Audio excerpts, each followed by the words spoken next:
Bonjour à tous. Voici un visa pour le monde destiné aux contestataires. A-t-on le droit d'interdire de se rendre dans un autre pays? Vous êtes contestataire dans l'âme, vous allez me brandir le paragraphe 2 de l'article 13 de la Déclaration universelle des droits de l'homme. Toute personne a le droit de quitter tout pays, y compris le sien.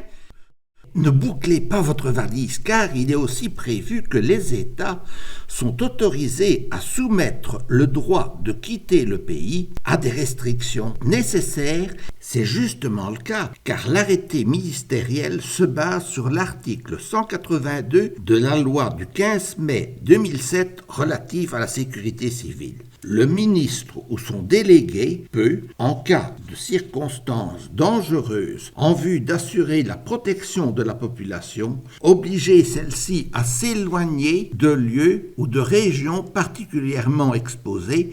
Alors, vous êtes convaincu, on a bien le droit de vous interdire d'aller dans certaines régions. Et je vous citerai l'article 187. Le refus ou la négligence de se conformer aux mesures ordonnées en application de l'article 182 est puni d'un emprisonnement de 8 jours à 3 mois et d'une amende de 25 à 500 €. Montant multiplié par 8 vu les décimes additionnelles sur les amendes pénales, soit jusque 4 000 €. Il ne vous reste plus que le recours auprès de la Cour européenne des droits de l'homme. Si vous arrivez à prouver que la situation épidémiologique du pays visité est moins critique que la Belgique, vous aurez des chances de gagner. Comment l'État belge arrivera-t-il à justifier une interdiction de se rendre en Tunisie alors que l'Union européenne recommande aux États d'autoriser la destination, que l'État concerné a marqué son accord pour la réciprocité et que la situation épidémiologique est meilleure qu'à Anvers?